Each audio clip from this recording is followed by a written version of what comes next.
Hello student, welcome back to my channel computer से गीता। तो आज का जो टॉपिक है गांधार और मथुरा शैली है। ये दोनों शैली ही कुषाण कला के अंतर्गत आती है, कुषाण काल के अंतर्गत आती हैं ये दोनों शैली। यहाँ पर मैंने लिखा नहीं है, ये आप बता देते हैं। गांधार शैली और मथुरा शैली दोनों ही बहुत इंपॉर्टेंट है आपके आर्ट एग्जाम के लिए, जिसमें हम आपको पढ़ाएंगे प्रसिद्ध मूर्ति शिल्प पढ़ाएंगे। यहाँ पर बहुत सारे इंपॉर्टेंट पॉइंट्स लिख रखे हैं, इवन आपका जो प्रैक्टिस सेट है उसको भी यहाँ पर दे रखा है। ठीक है, तो आप लोग उसको देखिएगा। तो चलिए फिर स्टार्ट करते हैं कुषाण काल। तो कुषाण काल में पहले देखते हैं कि दो प्रमुख शैलियां थीं। ये आप लोग को मैंने पढ़ाया भी था, गांधार कला शैली और मथुरा कला शैली।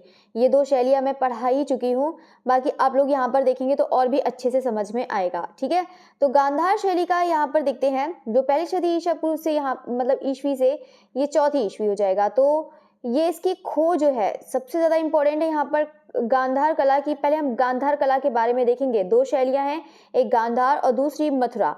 तो इसकी खोज देखते हैं। 1870 में डॉक्टर लिथनर ने करी है, या फिर लिथर भी बोल सकते हैं, डॉक्टर लिथनर या लिथर। इनको स्पष्ट रूप से डॉक्टर कर्टिन्स ने प्रस्तुत किया था। किसने किया था? डॉक्टर कर्टिन्स ने प्रस्तुत किया था। लेकिन इसकी खोज किसने करी है? 1870 में करी है, डॉक्टर लिथनर ने करी है। और इसी को ही इसमें स्पष्ट रूप से डॉक्टर कर्टिन्स ने प्रस्तुत किया।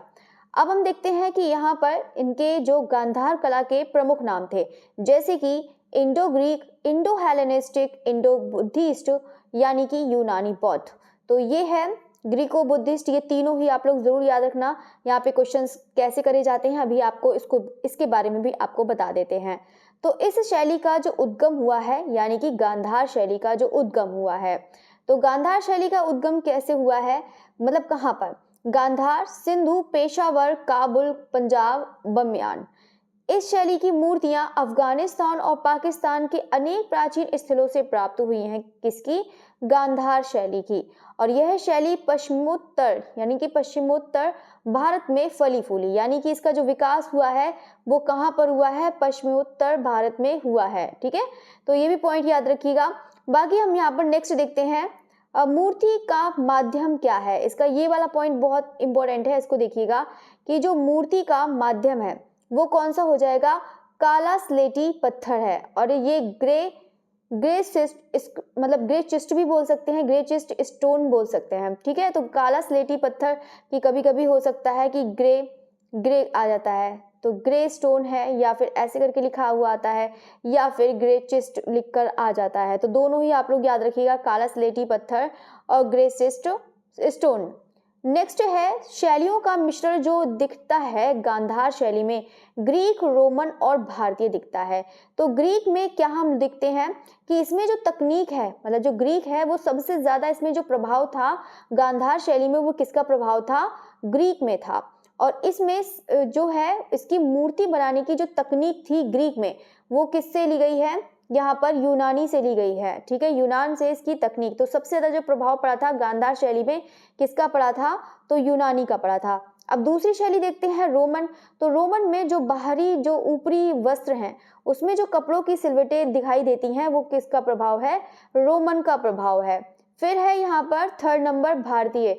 जो इसकी विषय वस्तु ली गई है वो कौन सी ली गई है? भारतीय ली गई है। ठीक है, तो ये पॉइंट क्लियर हो गया। अब हम देखते हैं नेक्स्ट पॉइंट। इसकी जो विषय है, गांधार शैली की जो विषय है वो कौन सा है? बुद्ध के जीवन से संबंधित दृश्यों का अंकन हुआ है। कितने? 61 दृश्यों का अंकन हुआ है। किसमें? गांधार शैली में। देखो यहाँ पर ताल है, लेकिन मथुरा शैली में आप लोग को ताल नहीं देखने को मिलेंगे। और यहाँ पर देखो मथुरा शैली में तो आप लोग को बुद्ध भी दिख जाएगा, जैन धर्म से संबंधित भी दिख जाएंगे, और इवन हिंदू धर्म से। यहाँ पर तीनों ही धर्म के मिलेंगे। लेकिन गांधार शैली में सिर्फ यहाँ पर एक ही धर्म देखने को मिलता है, वो भी बौद्ध धर्म देखने को मिलता है, जिसमें 61 दृश्यों का अंकन हुआ है। और यहाँ पर इवन ताल, इसमें जो ताल बने हुए हैं वो 5 ताल माने गए हैं, यानी कि जो मानव का आकार बनाया है इसमें 5 ताल बनाया गया है। ठीक है, नेक्स्ट पॉइंट है, इस शैली में बुद्ध की सर्वाधिक मूर्तियां बनाई गई हैं। सबसे ज्यादा जो मूर्तियां बनाई हैं गांधार शैली में, सबसे ज्यादा बुद्ध की मूर्तियां बनाई गई हैं, जिनमें बुद्ध के घुंघराले बाल व लंबे कानों वाला दर्शाया गया है। अब यहाँ पर आपको पिक्चर्स भी दिखा देते हैं किस टाइप से बनाया गया है।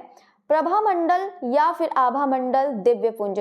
जो इसकी शुरुआत हुई थी प्रभामंडल आभामंडल, जो राउंड होता है सर्कल, वही चीज। ठीक है, तो आप लोग को पिक्चर भी दिखा देते हैं। ये जो आप लोग पिक्चर देख रहे हैं ये किसकी है, ये गांधार की हो जाएगी। ठीक है, एक मिनट इसको दूसरा कलर ले लेते हैं, तो कुछ दिखाई भी नहीं दे रहा है। तो यहाँ पर देख लेते हैं, ये जो आप लोग को ये जो दिख रहा है, ये वाला जो राउंड सर्कल में आप लोग को दिख रहा है, ये क्या है, प्रभामंडल। ठीक है, इसको प्रभामंडल भी कहते हैं या फिर बोल सकते हैं आभामंडल, आभामंडल भी कह सकते हैं या फिर बोल सकते हैं दिव्य पुंज कह सकते हैं। ये चीज आप लोग याद रखिएगा। तो ये जो बने हैं किसमें, इसके दोनों ही चीज याद रखिएगा। इसका जो माध्यम है यानी कि जो पत्थर जो बनाए गए हैं वो कौन से माध्यम में है, ग्रेसिस्ट है। ठीक है, तो आप लोग इसको याद रखिएगा, ग्रेसिस्ट स्टोन हो जाएगा या फिर बोल सकते हैं काला स्लेटी पत्थर। ठीक है, काला स्लेटी पत्थर हो जाएगा, काला स्लेटी पत्थर। ठीक है, तो ये चीज देखिएगा। इसकी देखो, ये जो आप लोग बुद्ध प्रतिमा देख रहे हैं, यहाँ पर जो बाल बनाए गए हैं, बाल कैसे बनाए हैं, घुंघराले बाल बनाए गए हैं। कैसे बनाए गए हैं, घुंघराले बाल बनाए गए हैं, आप लोग यहाँ पर देख सकते हैं। और जो इसकी प्रभामंडल यानी कि आभामंडल की जो शुरुआत हुई थी वो कहाँ से हुई थी, गांधार शैली से ही शुरुआत हुई थी।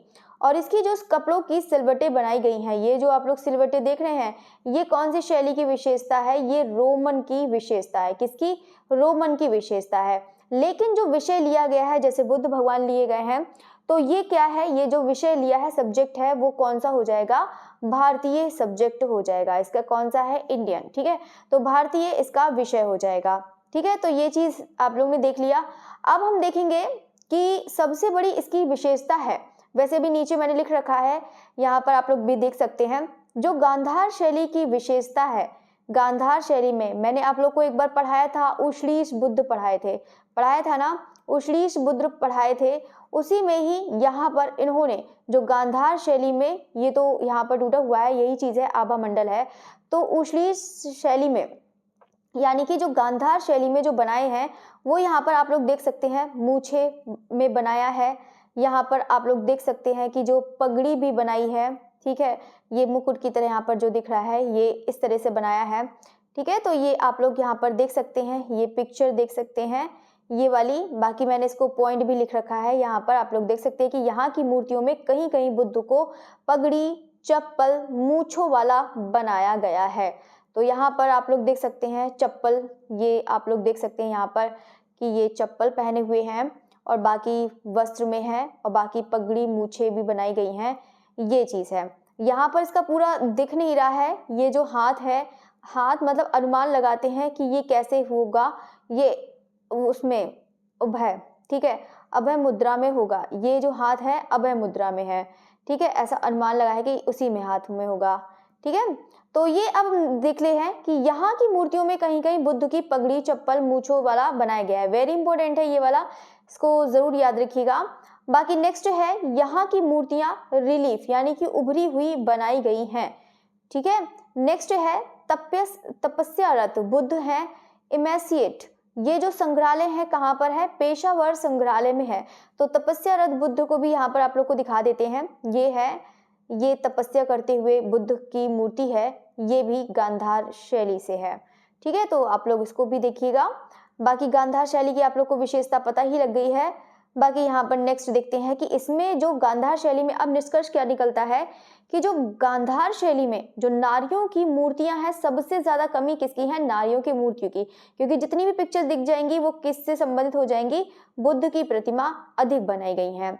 और यहाँ पर ये भी बता देते हैं कि गांधार शैली में जो सर्वाधिक मूर्तियां हैं वो कहाँ पर हैं, चंडीगढ़ संग्रहालय में संग्रहित हैं। ठीक है, ये हो गया। अब देखते हैं यहाँ पर क्वेश्चंस। तो क्वेश्चन आप लोगों ने, मैंने आप लोगों को पूरा समझा दिया है। गांधार शैली से बहुत क्वेश्चंस आते हैं, तो आप लोगों ने पढ़ ली होंगे। तो देखते हैं पहला क्वेश्चन क्या है। तो पहला क्वेश्चन बताइएगा, कौन से स्कूली कलाकारों बौद्ध विषयों पर केंद्रित थी। तो यानी कि कौन से स्कूली, यानी पर किसकी बात कर रहा है, शैली की बात कर रहा है। तो यानी कि कौन सी शैली, कलाकार बौद्ध विषयों पर केंद्रित थी। तो बिल्कुल मथुरा, वो गांधार हो जाएगी, क्योंकि मथुरा थी वो तीनों धर्म से संबंधित थी। ठीक है, तो इसका जो राइट आंसर है वो कौन सा, बौद्ध हो जाएगा। और ये आप लोग देख सकते हैं DSSB में एग्जाम में आया हुआ है 2018 के पेपर में। सेकंड क्वेश्चन है, मूर्ति कला की वह कौन सी शैली, मतलब मूर्ति कला की वह शैली क्या है जो ग्रीक रोमन कला से प्रभावित रही?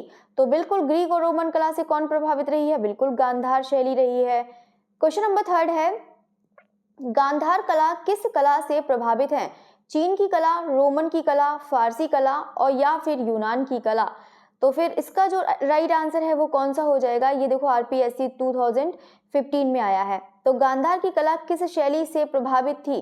तो बिल्कुल किससे प्रभावित हो जाएगी? यूनानी से प्रभावित हो जाएगी। अब आप सोच रहे हो कि रोमन नहीं है, क्योंकि मैंने अभी अभी आपको बताया था कि गांधार शैली में जो सबसे ज्यादा अधिक प्रभाव पड़ा था वो किसका पड़ा था? यूनानी शैली का प्रभाव पड़ा था। ठीक है, अब 4 नंबर क्वेश्चन देखते हैं कि गांधार शैली का सम्मिश्रण है। तो गांधार शैली का 3 मिश्रण मैंने बताया था आपको, ग्रीक बताया था और रोमन बताया था, तीसरा भारतीय बताया था। तो वही चीज यहाँ पर भी क्वेश्चन कह रहा है कि गांधार शैली जो मिश्रण है वो किसका है? तो बिल्कुल यहाँ पर भारतीय ईरानी बिल्कुल नहीं, चीनी भी बिल्कुल नहीं, तो इंडो ग्रीको हो जाएगा। इसका जो राइट आंसर है वो कौन सा हो जाएगा? इंडो ग्रीको हो जाएगा। ठीक है, और आप लोग को तीनों नाम भी बताए हैं, ये पीजीटी 2003 में ये आया हुआ क्वेश्चन है। नेक्स्ट है 5 नंबर, गांधार शैली किसके समय पनपी? तो किसके समय में पनपी है? आप लोग को भी पता है कि यहाँ पर जो कुषाण काल में 2 शैलियां थी, पहला है मथुरा, दूसरा हो जाएगा गांधार हो जाएगा। तो गांधार शैली का पूछा है तो बिल्कुल यहाँ पर कौन सा हो जाएगा? कुषाण काल हो जाएगा। 6 जो है क्वेश्चन, 6 नंबर है क्वेश्चन कि गांधार शैली मुख्यतः यूनानी एक चित्र शैली है? बिल्कुल भी नहीं। गायन शैली है? ये भी बिल्कुल नहीं। एक मूर्ति शैली। ठीक है, तो गांधार शैली क्या हो जाएगी? एक मूर्ति शैली हो जाएगी। क्वेश्चन नंबर 7 है, गांधार का मूर्ति शिल्प अधिकतर किस पत्थर से निर्मित है? तो किस पत्थर से निर्मित हो जाएगा? तो गांधार का देखो अलग याद रखिएगा, देखो मथुरा में जब मैं आप लोगों को पढ़ाऊंगी तो मथुरा में देखने को मिलेगा लाल धब्बेदार वाला, ठीक है, मतलब धब्बेदार वाला या स्पॉटेड रेड स्टोन, ठीक है, स्पॉटेड, ठीक है, स्पॉटेड रेड स्टोन मिलेगा आप लोग को यहाँ पर देखने को। यहाँ पर अभी गांधार की बात कर रहा है, तो गांधार में क्या है? चिस्ट पत्थर हो जाएगा। ठीक है, कौन सा? ग्रे चिस्ट पत्थर हो जाएगा, किसमें? गांधार में हो जाएगा। क्वेश्चन नंबर 8 है कि गांधार की कुषाण युगीन मूर्ति का सर्वप्रथम ध्यान आकृष्ट रहा? तो जेरार्ड, डॉक्टर लिथनर, बिल्कुल डॉक्टर लिथनर हो जाएगा। ठीक है, ये देखो आरपीएससी उसमें 2015 में आया हुआ क्वेश्चन है। ठीक है, नेक्स्ट है क्वेश्चन नंबर 9 है, गांधार की मूर्तियों के विषयों के पूर्व सूची तैयार करना बुद्ध की विस्तृत जीवन चरित्र लिखने के समान है। यह कथन किसका है? इसका मैंने उत्तर लिख रखा है, ये फुसे का हो जाएगा। ये आरपीएससी 2015 में ये क्वेश्चन आया हुआ है। क्वेश्चन नंबर है 10 है, निम्नलिखित राजाओं में से किसकी एक शासन काल में गांधार शैली का विकास हुआ था? तो बिल्कुल यहाँ पर ये तो बिल्कुल ही दोनों ही गलत हैं, तो इसका जो राइट आंसर है बिल्कुल कुषाण काल। ये देखो DSSB 2018 में ये एग्जाम में आया हुआ क्वेश्चंस है। तो क्वेश्चन नंबर 11 की तरफ बढ़ते हैं, गांधार कला का संबंध निम्न में से किस से है? तो यहाँ पर ऑप्शन दिए रखे हैं, आप लोग यहाँ पर पढ़ सकते हैं। तो गांधार कला का संबंध निम्न में से किससे हो जाएगा? तो बताइएगा। तो इसका देखो ये यूजीसी 2016 में आया हुआ है, तो ग्रीको रोमन, तो यहाँ पर ग्रीको रोमन दिया है, ये तो ग्रीको रोमन आर्ट है, इंडो ग्रीक आर्ट है, निम्न में से किससे है? हाँ, तो इंडो पर्शियन बिल्कुल भी गलत, सेंट्रल एशियन आर्ट बिल्कुल गलत। तो यहाँ पर इसका जो राइट आंसर है वो कौन सा हो जाएगा? तो वो हो जाएगा यहाँ पर ग्रीको रोमन आर्ट हो जाएगा। नहीं, गांधार का संबंध निम्न में से किससे है? इंडो ग्रीक आर्ट से हो जाएगा। किससे हो जाएगा? इंडो ग्रीक आर्ट से हो जाएगा। ठीक है, इसका जो राइट आंसर है। क्वेश्चन नंबर 12 है, किस शैली में भगवान बुद्ध को केश तथा मूंछों से युक्त बनाया है? बिल्कुल अभी आपको पिक्चर मैंने दिखाई थी, तो बिल्कुल हो जाएगा गांधार शैली हो जाएगा। ठीक है, नेक्स्ट है 13, स्कूल जिसे यानी कि शैली बुद्ध और बोधिसत्व प्रतिमाओं में विशेषता हासिल थी? तो बिल्कुल मथुरा में तो थी नहीं, क्योंकि तीनों धर्म के मिले थे, बिल्कुल यहाँ पर हो जाएगा गांधार हो जाएगा। ठीक है, नेक्स्ट है क्वेश्चन नंबर 14, मूर्तियों में शिरोवस्त्र को कहा जाता है। तो जैसे मैंने आप लोग को बताया था कि कोई कपड़ा होता है पगड़ी जैसे, मतलब ये कह सकते हैं, तो वो है, उनको कहा जाता है ऊश्लीष। तो ऊश्लीष बुद्ध की जो अभी आपको पिक्चर दिखाई थी जिसमें मूछें थी, पैरों में चप्पलें भी पहने थे, वही चीज, ठीक है। ऊश्लीष बुद्ध ये वाले, मतलब पगड़ी वाले जो होते हैं। क्वेश्चन नंबर 15 है, कुषाण काल के दौरान पल्लवित पुष्पित बौद्ध स्थल है, तो वो कौन सा है? कंकाली टीला, मथुरा, भरहुत, पेशावर, संघोल। तो इसका राइट आंसर बताइएगा। इसमें कह रहा है कि इसमें तो एक को छोड़कर सभी हैं, क्योंकि कंकाली टीला मथुरा है, अभी आप लोग को पढ़ाएंगे तो उसमें आप लोग को बताया जाएगा। तो कुषाण काल का ये कंकाली टीला, मथुरा, संघोल, भरहुत, पेशावर, ठीक है। तो इसका जो राइट आंसर है तो ACD, तो इसका राइट आंसर कौन सा हो जाएगा? ACD हो जाएगा, यानी कि ऑप्शन C हो जाएगा, ठीक है, क्योंकि ये वाला सही है, ये भी, तो B को छोड़कर सभी हैं, तो बिल्कुल इसका राइट आंसर, ठीक है। अब हम देखते हैं मथुरा शैली। तो मथुरा शैली में यहाँ पर देखते हैं कि इसका जो है अधिकांश मूर्तियां कुषाण व गुप्तकालीन है, ठीक है। अधिकांश मूर्तियां कैसी हैं? कुषाण व गुप्तकालीन हो जाएगी, ठीक है। यहाँ तीनों धर्मों की मूर्तियां प्राप्त हैं। यहाँ किसकी है? तीनों धर्म की। ये साथ साथ में बताती जा रही थी जब आप लोग को गांधार पढ़ा रही थी, ठीक है। तो यहाँ पर आप लोगों को देखिएगा कि यहाँ पर अधिकांश मूर्तियां कुषाण काल और गुप्त काल दोनों की हैं, ठीक है, तो इसको ध्यान रखिएगा। नेक्स्ट पॉइंट है, अधिकांश मूर्तियां मथुरा संग्रहालय में रखी गई हैं। किसकी? मथुरा शैली की, मथुरा कला की। इसमें देखो पत्थर कौन सा यूज करा गया है? चित्तीदार लाल बलुआ पत्थर या स्पॉटेड रेड सैंड स्टोन का यूज हुआ है, जो कहाँ से आया था? तथा सीकरी व भरतपुर के खानों से निकाला जाता था, ये वाला, ठीक है। यहाँ से हाथी दांत, टेराकोटा, कांस की बनी मूर्तियां भी प्राप्त हैं। ये भी ऐसे क्वेश्चंस बहुत आते हैं ये यहाँ से कि ये वाला इंपॉर्टेंट पॉइंट है, ये वाला इंपॉर्टेंट है, और कहाँ पर कौन संग्रहालय में है ये भी याद रखिएगा, ठीक है। तो मथुरा कला में निर्मित प्रथम ब्राह्मणिक मूर्ति जो है अर्धनारीश्वर, ये कौन सी है? प्रथम ब्राह्मणिक मूर्ति है, ठीक है, यानी कि हिंदू धर्म से जो संबंधित है, अर्धनारीश्वर है, ठीक है। मथुरा मुख्यतः जैन मूर्तियों के लिए प्रसिद्ध है। जो मुख्यतः, वैसे जो गांधार है आप लोगों ने देखा था वो बौद्ध धर्म से संबंधित है, और ये मुख्यतः किसके लिए? जैन मूर्तियों के लिए। यहाँ पर और भी मिली है, बौद्ध की भी मिली है, जैन की भी मिली है, ठीक है, और इवन हिंदू की भी मिली है, तीनों ही धर्म के मिले हैं। अब हम देखते हैं मथुरा शैली। तो मथुरा शैली कैसे विकसित हुई है? तो इस समय जो लोक शैली कौन सी? भरहुत और सांची की, उन दोनों शैलियों का बराबर चल रहा था, मतलब जिस टाइम में भरहुत चल रहा था उस टाइम में सांची का भी टाइम चल रहा था। तो यह दोनों शैली कहाँ पर जाकर? कुषाण काल में मिलकर एक हो जाती हैं। जो भरहुत और सांची की जो शैलियां चल रही थी वो कुषाण काल में जाकर एक हो जाती हैं। जो मूर्ति कला इतिहास में, मतलब ये मूर्ति कला का मतलब ये है कि उसमें हो जाता है, मूर्ति कला में कन्वर्ट हो जाता है। तो मूर्ति कला जो बनाई जाती तो यही शैली क्या कहलाने लगी? मथुरा शैली के नाम से जाने लगा, मतलब जाना जाने लगा।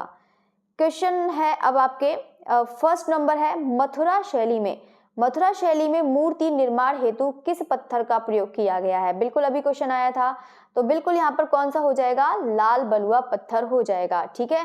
या फिर कभी कभी एग्जाम में आ जाता है कि चित्तीदार, या हो सकता है चित्तीदार लिखकर आ जाए, या फिर ऐसे प्रोनाउंशिएट करके दे दें यहाँ पर स्पॉटेड, ठीक है, ऐसे करके भी दे सकते हैं स्पॉटेड। तो स्पॉटेड रेड सैंड स्टोन हो जाएगा, ठीक है, इसका राइट आंसर। नेक्स्ट क्वेश्चन है, मथुरा शैली से प्राप्त कुछ कुषाणकालीन मूर्तियां, मथुरा शैली से प्राप्त कुछ कुषाणकालीन मूर्तियां जो हैं वो कौन कौन सी हैं? बोधिसत्व मैत्रेय जो अभय मुद्रा में है, ठीक है, बोधिसत्व मैत्रेय अभय मुद्रा में है। जो कुषाण काल की तो सभी हैं, मथुरा संग्रहालय में है, सबसे ज्यादा जो मथुरा संग्रहालय में मिला ही है, मथुरा शैली के जो सबसे ज्यादा अवशेष हैं। बोधिसत्व है, बैठी हुई प्रतिमा है, एक है यहाँ पर खड़ी हुई, एक है यहाँ पर बैठी हुई, ये भी मथुरा संग्रहालय में है। प्रसादिका यक्षी है, ये भी मथुरा संग्रहालय में। अप्सराएं बनी हुई हैं, कंकाली टीला से मिला हुआ है, बाकी ये भी कुषाण काल का। बाकी इसके अलावा यहाँ पर सूर्य, शिव, गणेश, विष्णु, चंद्रमा, कुबेर की भी प्रतिमाएं मिली हुई हैं, ठीक है। पूजा करती यक्षी हैं, सम्राट कनिष्क की मूर्ति जो सिर विहीन मथुरा संग्रहालय में। ये भी आप लोग को मैंने पढ़ाया। तो यहाँ पर आप लोग देख सकते हैं बैठे हुए बुद्ध की मूर्ति, ठीक है। तो यहाँ पर आप लोग भी देख सकते हैं ये कुषाण काल की है। किसकी है? कुषाण काल की है, ठीक है।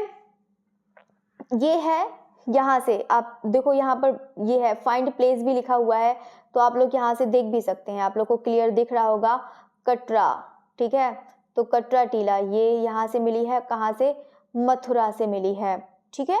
तो आप लोग इसको याद रखिएगा। बाकी है नेक्स्ट यहाँ पर जो आप लोग को ये लिखा नहीं है, लेकिन चाहे तो आप लोग लिख सकते हैं, शिशु बुद्ध का प्रथम स्नान। यहाँ पर ये पिक्चर देख सकते हैं, ये वाला ये पिक्चर है, ठीक है, जो किसमें बना है?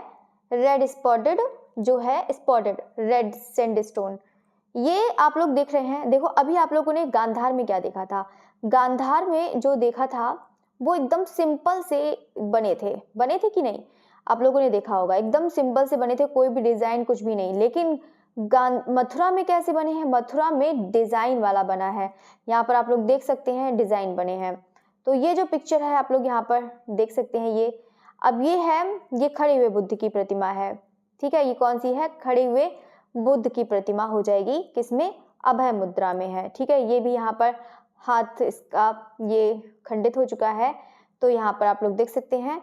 बाकी ये प्रसादिका यक्षी, तो प्रसादिका यक्षी यानी ये प्रसादिका क्या होता है? ब्यूटिशियन, ठीक है, ये ब्यूटिशियन है, ठीक है। तो ये प्रसादिका यक्षी है, ये मेकअप का सामान लेके जा रही है, मेकअप का सामान है इसके पास। हाँ, तो ये है जो बना है किसमें? स्पॉटेड रेड सैंड स्टोन से बना है, ये जो आप लोग पिक्चर देख रहे हैं, ठीक है। तो ये जो आप लोग को बताया है, कुबेर की प्रतिमा हो गई और ये प्रसादिका हो गया, ये बहुत ज़्यादा इंपॉर्टेंट है। आप लोग उसको, इन सब मूर्तियों को याद रखिएगा। अभय मुद्रा में कौन सी मूर्ति है? बैठे हुए बुद्ध की मूर्ति। बाकी मैंने सब कुछ आपको बता ही दिया है। इससे भी पहले जो मैटर पढ़ा है आप लोग उसको भी तैयार करिएगा, ठीक है। तो बाकी हम हैं यहाँ पर नेक्स्ट देखते हैं क्वेश्चंस। तो क्वेश्चन है यहाँ पर फर्स्ट नंबर, कुषाण सम्राट कनिष्क की आवाक्ष प्रतिमा जो है कौन सी, किस संग्रहालय में रखी गई है? तो बिल्कुल ये दिल्ली है ही नहीं, कोलकाता भी नहीं है, पाकिस्तान भी नहीं है, तो बिल्कुल पुरातत्व संग्रहालय मथुरा हो जाएगा। ये यूजीसी 2012 में आया है। क्वेश्चन नंबर सेकंड है, मथुरा संग्रहालय में स्थित कटरा से प्राप्त बैठे हुए बुद्ध, जो मैंने आप लोग को अभी अभी दिखाया था, फर्स्ट वाला जो मथुरा वाले में दिखाया था, तो कहाँ से ये प्राप्त है? तो मतलब कहाँ, कौन से काल की है? तो बिल्कुल कुषाण काल की हो जाएगी, ठीक है।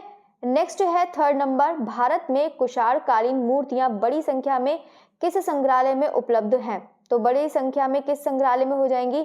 तो बिल्कुल मथुरा संग्रहालय में हो जाएंगी। ये पीजीटी 2004 में क्वेश्चन आया हुआ है। क्वेश्चन नंबर 4 है, कुषाण सम्राट कनिष्क की मस्तक विहीन प्रतिमा किस संग्रहालय में रखी गई है? देखो मस्तक विहीन वाली, या फिर बोल सकते हैं सिर विहीन, ये तो ऐसे क्वेश्चन आया है। तो सिर विहीन या मस्तक विहीन वाली प्रतिमा जो है वो कौन से संग्रहालय में हो जाएगी?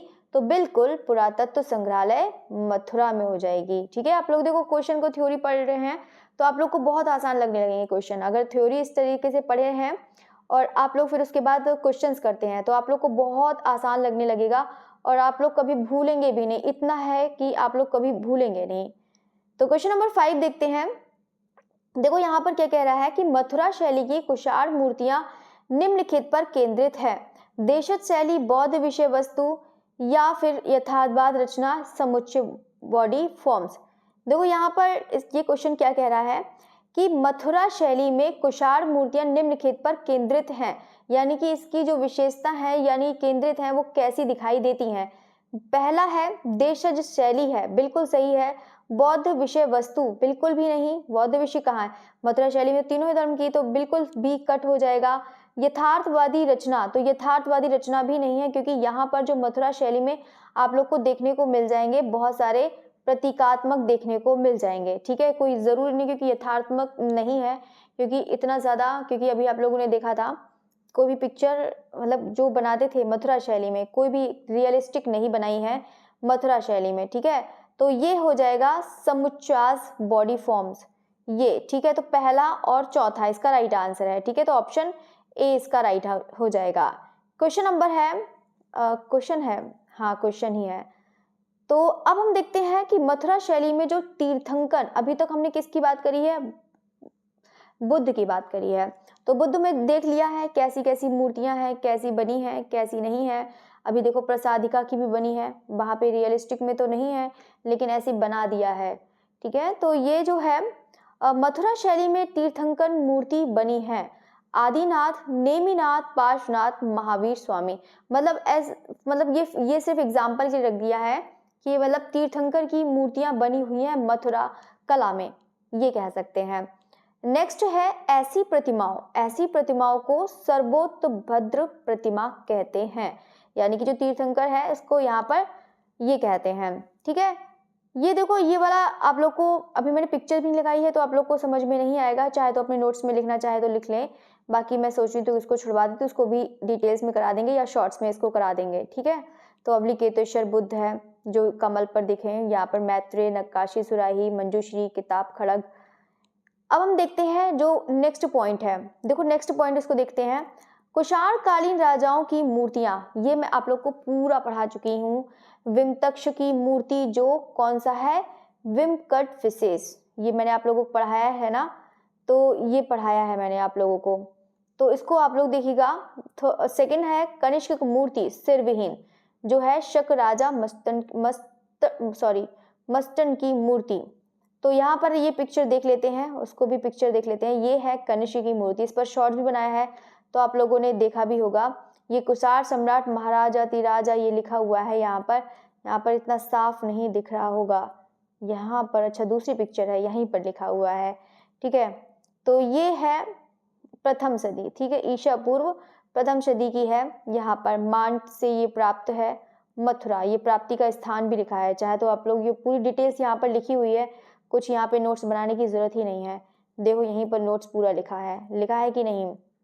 तो अब हम देखते हैं ये जो है, देखो ये तो बहुत छोटा लिखा है तो इसमें तो कुछ समझ में आएगा नहीं। तो ये देखो सिंहासन पर बैठे हैं, ये भी राजा, ये भी कुषाण काल के जो राजा हैं वो राजा हैं। कौन से राजा हैं बताया था ना अभी, विमकटफिसेस। ठीक है, तो विमकटफिसेस हो जाएंगे। ठीक है, तो ये भी बताया था मैंने, ये है जो विमतक्ष की मूर्ति है। ठीक है, विमतक्षक की मूर्ति हो जाएगी, विमतक्षक की मूर्ति। ये भी खंडित अवस्था में मिली हुई है, ये सिंहासन पर है। आप लोग यहाँ पर सिंहासन देख सकते हैं, ये जो मूर्ति है। ठीक है, इसका यहाँ पर बाएं हाथ देखो, ये जो है टूटा हुआ है, ये जो बायां हाथ है ये टूटा हुआ है। कहीं आप लोग को दिख रहा है, नहीं दिख रहा है ना, ये बायां हाथ। ठीक है, नेक्स्ट देखते हैं, ये लास्ट है शकराज, जो है शक राजा मस्टन। यहाँ पर दिख रहा है ना आप लोगों को, मस्टन दिख रहा होगा, तो ये शक राजा मस्टन है। यहाँ पर आप लोग देख सकते हैं ये जो पिक्चर है। ठीक है, तो ये जो पिक्चर है ये भी खंडित अवस्था में ही मिली हुई है, ये भी खंडित अवस्था में है। मतलब अधिकतर क्या है, जब इतना ज़्यादा वो होगा तो खंडित तो हो ही जाएगा। ठीक है, तो ये जो आप लोग देख रहे हैं ये पिक्चर मैंने पूरी बता दी है, आप लोग को पूरा अच्छे से समझा दिया है।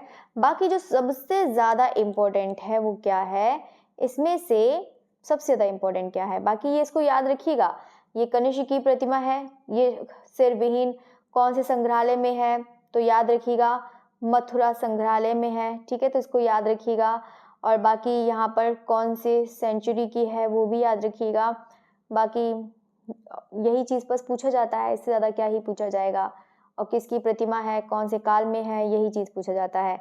अब हम देखते हैं जो सबसे ज़्यादा इम्पोर्टेंट है, बहुत क्वेश्चंस आते हैं यहाँ से कि मथुरा और गांधार में आखिर फ़र्क क्या है। अभी आप लोगों ने दोनों लोग तो देख लिए, दोनों ही देख लिए, अब दोनों में अंतर क्या है, अब इसका ये देखते हैं।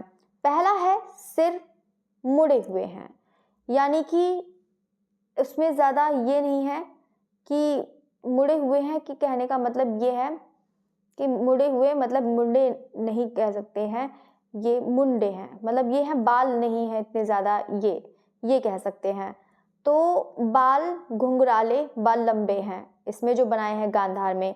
त्रिआयामी है, ये 3D हैं। जो रिलीफ स्कल्पचर होते हैं जो आप लोग को मैंने दिखाया था, जैसे कि कॉइन्स होते हैं, ये तो उसमें उभार सतह होता है, तो ये चीज़ क्या कहलाता है, रिलीफ कहलाता है। तो रिलीफ स्कल्पचर है यहाँ पर, किसमें, गांधार में। यहाँ की मूर्तियाँ आध्यात्मिक पर आधारित हैं, यानी कि बोल सकते हैं कि प्रतीकात्मक हैं। यहाँ की मूर्तियाँ यथार्थवाद में आधारित हैं। किसकी? गांधार में। मथुरा में बिल्कुल भी नहीं है। यहाँ पर जो है लाल चित्तेदार पत्थर का प्रयोग किया गया है, लेकिन गांधार में काला भूरा स्लेटी पत्थर का यूज हुआ है। इसका उद्भव कहाँ हुआ है? अहिच्छत्र, बनारस, श्रावस्ती, मथुरा। लेकिन गांधार शैली का उद्भव कहाँ हुआ है?